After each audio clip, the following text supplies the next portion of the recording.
বহুল আলোচিত ঘটনা মোহাম্মদপুর ট্র্যাজেডির মূল ঘাতক গৃহকর্মী আয়শাকে গ্রেপ্তার করেছে গোয়েন্দা সংস্থা। বুধবার 10 ডিসেম্বর দুপুরে পুলিশের একটি সূত্র থেকে জানা যায় বরিশালের নলছিটি এলাকা থেকে তাকে গ্রেপ্তার করা হয়েছে।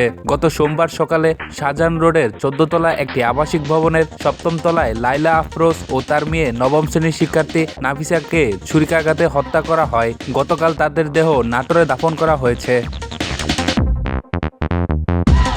মামলার এজাহারে বাসা থেকে মোবাইল ফোন, একটি ল্যাপটপ, স্বর্ণালংকার, নগদ টাকা সহ মূল্যবান জিনিসপত্র খোয়া যাওয়ার কথা বলা হয়েছে। ভবনের ভেতরে সিসিটিভি ফুটেজে দেখা গেছে হত্যাকাণ্ডের পর এক নারী স্কুল ড্রেস পরে কাঁধে ব্যাগ নিয়ে বেরিয়ে যাচ্ছেন। 4 দিন আগে আয়েশার পরিচয় দিয়ে ওই বাসায় গৃহকর্মী কাজ নেওয়া তরুণী এই জোড়া খুনে জড়িত বলে সন্দেহ স্বজনদের।